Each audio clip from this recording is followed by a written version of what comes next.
Très heureuse de vous retrouver en ce début de semaine. Mesdames, Messieurs, bonsoir et bienvenue dans cette édition. À la une de l'actualité, les conducteurs de moto Jakarta de Thiès dans tous leurs états, ils déplorent les tracasseries policières dont ils sont l'objet quotidien. Atelier de renforcement de capacités en communication dans le cadre du partenariat entre VLF Sénégal et les organisations féminines de la société civile à Thiès. Également, dans cette édition, important appui du président du mouvement Thiès Kanam au CNEPS Excellence Club pour ses participations aux différentes compétitions nationales. Et puis, le président du Conseil économique, social et environnemental, Idrissa Seck, a fait la déclaration de son patrimoine devant l'OFNAC. Plus de détails dans la page nationale. Et pour ce qui fait l'actualité hors de chez nous, en Somalie, l'attaque à Mogadiscio, la capitale, près de l'aéroport international, a fait 3 morts et plusieurs blessés. La page des sports sera comme d'habitude le dernier élément de cette édition. Voici pour le sommaire, le développement, c'est tout de suite.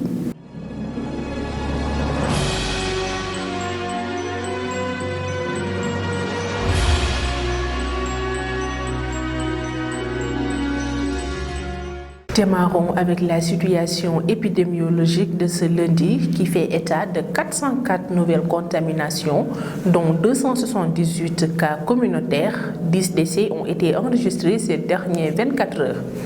La commune de Thiès a battu le record avec 29 cas communautaires, ce qui doit nous pousser à respecter davantage les mesures édictées par les autorités sanitaires.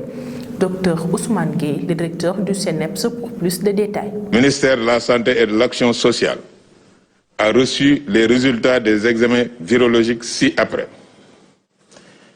Sur 2411 tests réalisés, 404 sont revenus positifs, soit un taux de positivité de 16,76%. Les cas positifs sont répartis comme suit. 126 cas contacts suivis par nos services, aucun cas importé enregistré dans les différentes portes d'entrée du pays, 278 cas issus de la transmission communautaire répartis comme suit.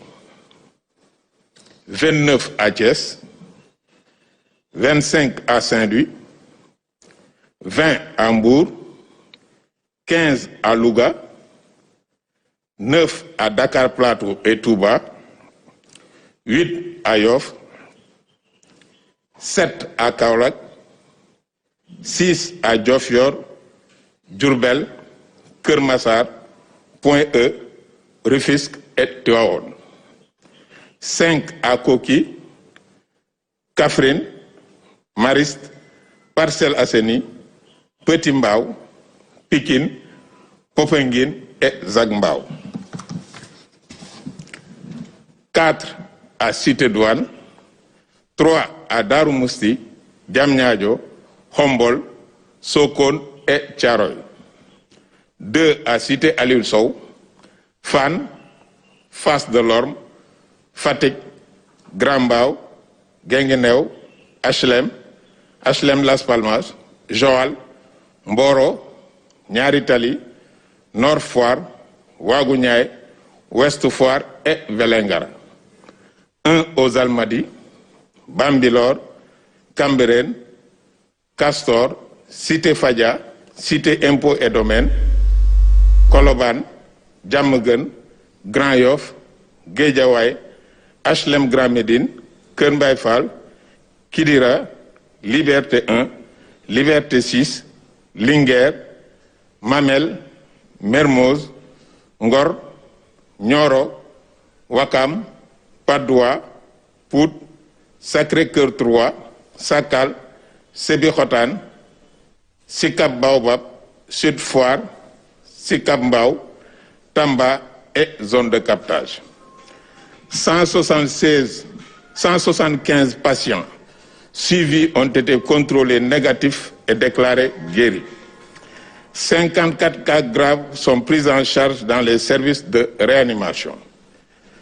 10 décès ont été enregistrés ce dimanche 31 janvier 2021. L'état de santé des autres patients hospitalisés est stable. Les conducteurs de moto Jakarta de Thiès ont organisé un rallye de protestation contre les tracasseries policières. En effet, ils ne peuvent pas travailler à cause de nombreuses arrestations à chaque coin de rue dans la capitale du rail. Ils interpellent ainsi les autorités administratives et policières sur leur situation. Je vous propose de les suivre au micro de Ahmadou Bambali. Pourquoi ce rassemblement? Parce qu'ils trouvent les Jakarta sur le milieu de travail, ils les arrêtent, bon, tout le temps leur demandant des sous. Des sous que le trésor ne voit pas, la caisse ne voit pas, la police ne voit pas. Et nous déplorons cela. Une arrestation arbitraire, une arrestation sans assignation. Mais où sommes-nous? Au Sénégal ou dans un pays corrompu? Moi, je suis contre la corruption. Et le corrompu et le corrupteur, regardez pourquoi. On nous promet 450 millions qu'on n'a pas reçus. C'est du vol, oui, c'est de l'arnaque. On n'a jamais reçu un sou. Jusqu'à une deuxième vague. Donc nous sommes les plus démunis. Le problème, c'est pas cet argent-là, les millions, on n'en a pas besoin. On nous laisse travailler, on prend notre argent du matin au soir. On nous laisse pas le temps, on en a marre. On est des jeunes, on travaille, mais le problème... Bon, moi je n'arrive pas à comprendre, sérieux, parce que je n'ai pas tiré dans le travail. Et en fait, j'ai vu comme ce sont des amis en fait. Ils travaillent ensemble. Et voilà mon lieu de travail. Ici sur Rond-Point Parcelles, je pense bien. Et en fait, la semaine passée, on a attaqué mon ami. Bon, la moto a duré là-bas pendant 3 semaines, 4 semaines. Et il est parti payer 6 000 francs. Et à la fin, quand on l'a libéré, ce n'est même pas 2 jours, on l'a récupéré encore. Il a payé les 6 000 francs dans le même temps. Et ce n'est pas normal ce qui fait la loi. Et nous sommes là juste pour le travail. Aujourd'hui, si on travaille ici, ça peut sourire la famille et en fait, essayer de régler certains besoins pour la famille. Un atelier de renforcement de capacité en communication a eu lieu à Thiès. Il est le fruit du partenariat entre VLF Sénégal et les organisations féminines de la société civile. Différentes activités sont financées par le Canada et qui sont en train d'être exécutées. Madame Aïdara Khadijatou Diouf, présidente de l'ONG RASBEF, que nous écoutons. Nous sommes aujourd'hui réunis dans un atelier de renforcement de capacité en communication, en partenariat avec le projet VLF Sénégal. Le projet est un projet qui est exécuté par le CECI, financé par le Canada et par l'entremise de Affaires mondiales Canada. Donc nous sommes partenaires de ce projet avec 24 autres organisations. On a été choisi dès le début. Donc il y avait une vingtaine à travers un appel à proposition. Il y avait eu au moins une 50aine d'organisations qui avaient postulé.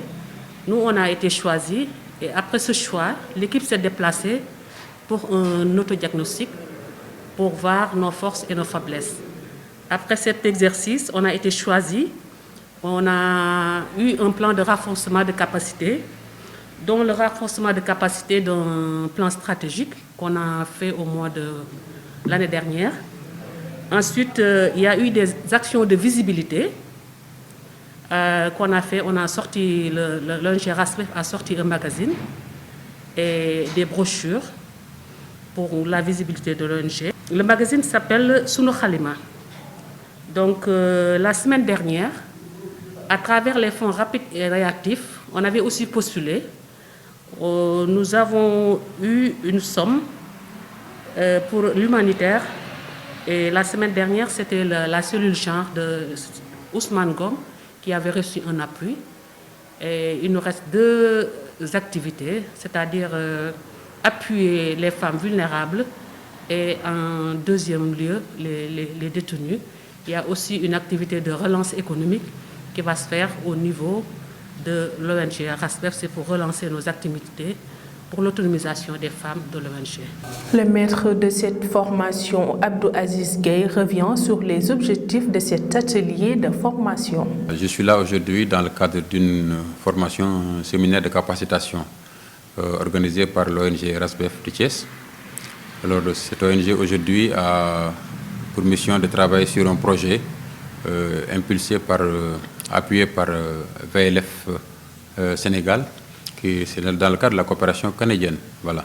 Et puis aujourd'hui, nous sommes là pour vraiment appuyer, former, titiller un peu les consciences par rapport à ces jeunes et aussi ces adultes qui sont dans la formation, qui sont dans l'ONG RASBEF, mais qui sont habilités à descendre sur le terrain pour pouvoir travailler avec les réseaux, les organisations de femmes.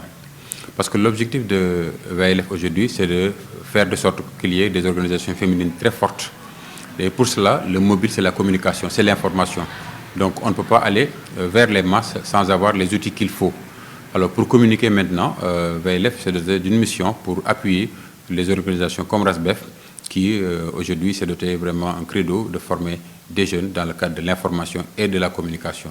Et pour cela, c'est un stage qui est prévu pour 2 jours, donc vendredi et samedi. Au sort de ce stage maintenant, ils auront des attestations et autres, bien sûr, mais ça va leur permettre en tout cas d'avoir un bagage qu'il faut pour pouvoir exactement identifier qui sommes-nous et qu'est-ce qu'on vient faire ici dans ce projet pour être mis en phase avec le programme du VLF Sénégal. Autre aspect de l'actualité, le président du mouvement Thiès Kanam, Pape Doumbia, a offert au CNEPS Excellence Club, dont il est le parrain, un appui financier de 500 000 francs CFA. Cette contribution va permettre au club de mieux participer aux différentes contributions. Le voici au micro de Cheikh Fall.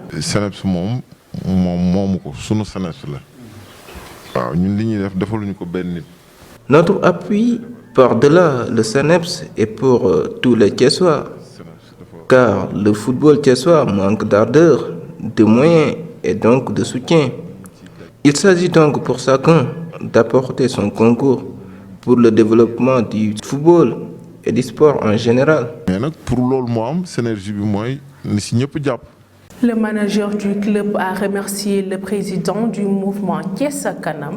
Cette contribution est venue à son heure car elle permettra au club de mieux participer au shoot national. Tels sont ses propos. Depuis que nous sommes national 1, nous accompagnons ci côté.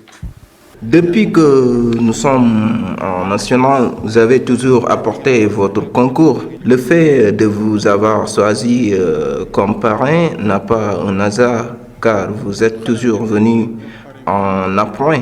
Nous vous sommes très reconnaissants et vous remercions. Vous êtes le premier parrain de notre club. Nous forcer, nous en attendant, et certes-le.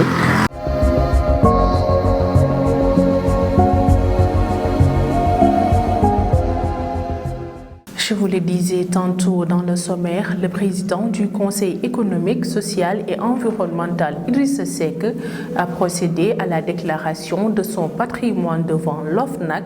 Une bonne partie de ses biens se trouve à Thiès. Fatou Fall était la présentation de la page nationale. Commençons les actualités nationales avec la déclaration de patrimoine. Idrissa Seck pèse plusieurs milliards de francs CFA. Le patrimoine du président du Conseil économique, social et environnemental déclare à l'OFNAC a été dévoilé. Selon l'AS, qui reprend des informations de Le Confidentiel, ces biens sont évalués au total de plusieurs milliards de francs CFA, dont une bonne partie se trouve à Thiès. Il est constitué du cybercampus de Thiès d'une valeur de 2 millions de dollars et d'un terrain de plus de 2000 m² situé en face du cybercampus que Idrissa Seck. Alors, le Premier ministre avait racheté à un homme d'affaires thiessois qu'il avait hérité du patrimoine de la SIDEC. Le dit terrain est évalué pour l'heure de 200 millions de francs CFA. Selon toujours Le Confidentiel, c'est en 2010 que le leader de Rewmi, après avoir rendu sa maison des Cristallines à Ahmed Khalifa Niasse à 450 millions de francs CFA, avait racheté tout ce domaine où il dispose d'un petit haras où il a érigé d'élégantes cabanes en bois. À Dakar, il a sa maison du Point E et un terrain de près de 2 hectares au bord de la mer, non loin de Mermoz. On ignore cependant si ce terrain fait partie de sa déclaration de patrimoine. Yeumbeul, un policier subit la furie des jeunes. Abdoulaye Lahadjoum, un jeune du quartier de Yeumbeul qui s'était préparé des œufs la nuit, après 21h, il est sorti de sa maison pour aller jeter les coquilles à la poubelle. Il a croisé un policier qui lui aurait asséché de coupe-coupe pour avoir violé l'heure du couvre-feu. Il m'a montré sa carte me disant que c'est la police et il a commencé à me rouler de coups. Il a sorti ensuite un coupe-coupe pour me frapper avec. Je voulais attraper le coupe-coupe et cela m'a coupé la main entre les doigts. J'ai commencé à crier et les gens sont sortis, explique-t-il à la RFM. Ameutés, les jeunes du quartier s'en prendront aux policiers. Ils lui jetteront des pierres. Le limier prendra la tangente, se réfugier dans le véhicule de la police. Et ça derrière son coupe-coupe, son chapeau, une chaussure et une pompe à gaz. Abdoulaye Lahadjoum s'est rendu ensuite à l'hôpital qu'il a soigné et délivré un certificat d'incapacité de travail de 15 jours. Il compte porter plainte. Pont de Marsassoum, les travaux s'exécutaient à 70%, financés à hauteur de 20 milliards de francs CFA. Le port de Marsassoum devant relier le département de Sédhiou à celui de Bignona, par petit à petit forme. Le niveau d'exécution des travaux est estimé à 70%. Quasiment tous les pieds sont déjà posés.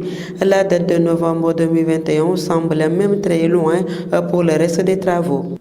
Ce pont, construit sur le fleuve Sungurunguru entre la commune de Marsassoum et le village de Djengba, réduiront la distance Sédhiou-Ziguinchor à plus de 50 km, ce qui permettra aux chauffeurs et autotransporteurs de Sédhiou d'éviter le détour par le carrefour Diaroumbé.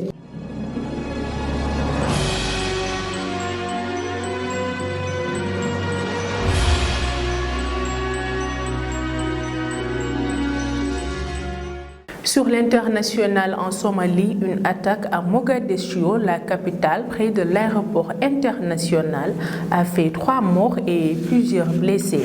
Cette attaque est revendiquée par le mouvement islamiste Shebab. Compte rendu Ahmadou Bambali. Nous démarrons l'actualité internationale au Somalie. Une attaque a eu lieu dimanche 31 janvier à Mogadiscio. Elle a visé un hôtel du centre de la capitale, non loin de l'aéroport international. Elle a été revendiquée par les islamistes Shebab. Des explosions et des tirs ont été entendus pendant plusieurs heures. Un bilan encore provisoire fait état d'au moins 3 morts et 6 blessés. En Birmanie, les forces armées ont arrêté la chef de facto du gouvernement birman, Aung San Suu Kyi, a indiqué ce lundi 1er février le porte-parole de son parti. La Ligue nationale pour la démocratie, l'armée a dans la foulée annoncé l'état d'urgence dans le pays pour une durée d'1 an au terme duquel elle promet de nouvelles élections et un transfert de pouvoir. Aung San Suu Kyi a exhorté la population à ne pas accepter le coup d'État.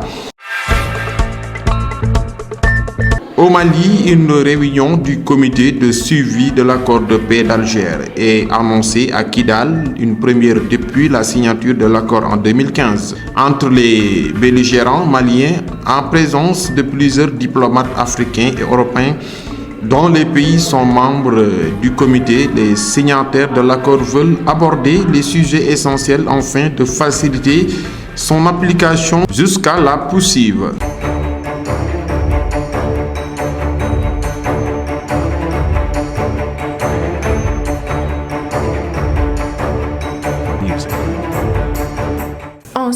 Championnat du Sénégal, 5e journée au stade Lat Dior. Amitié Football Club, qui a reçu Africa Promo Foot, s'est imposé avec 1-0. Deuxième match au stade de la Tanière Bruno Metsu entre le stade de Mbour et Seneps Excellence, 0 but partout. CHAN 2020, Maroc, Cameroun et Mali-Guinée en demi. Les affiches des demi-finales du CHAN 2020 sont désormais connues. Pays hôte, le Cameroun, qui a frappé un grand coup en éliminant la RD Congo, se frottera à un sacré morceau. Le Maroc, tenant du titre et qui a très vite plié l'affaire en quart de finale contre la Zambie. Une affiche qui ressemble à une finale avant l'heure. L'autre demi opposera deux équipes d'Afrique de l'Ouest très convaincantes depuis le début du tournoi. Le Mali, passé dans un trou de souris face au Congo, et la Guinée qui s'en est remis à un coup franc de Morley Silla pour se défaire du Rwanda. Un derby qui s'annonce indécis. Ces deux matchs auront lieu mercredi. Sport international, Mbaye Diagne rejoint West Brom, Pape Abou Cissé file à Saint-Étienne. Mbaye Diagne a rejoint la première ligue. L'attaquant sénégalais a été prêté pour le reste de la saison dans le club anglais West Bromwich. Il aura comme mission de sauver les Baggies, 19e actuellement du championnat anglais. Le défenseur des Lions, Pape Abou Cissé, a aussi changé de championnat. Il va évoluer à Saint-Étienne. L'ancien joueur de Pékin s'est engagé jusqu'à la fin de la saison sous la forme d'un prêt payant de 600 000 €. Les Verts disposent d'une option d'achat estimée à 13 millions d'euros. Voilà, c'était l'essentiel des actualités de ce lundi 1er février 2021. Merci d'avoir été avec nous. Merci également à toute l'équipe de la régie. J'aurai le plaisir de vous retrouver demain pour une autre édition. Mais pendant ce temps, vous pouvez suivre la totale d'informations sur notre site d'information www.prestigethies.com ou sur notre page YouTube Prestige Thiès. Merci de votre fidélité et bonsoir.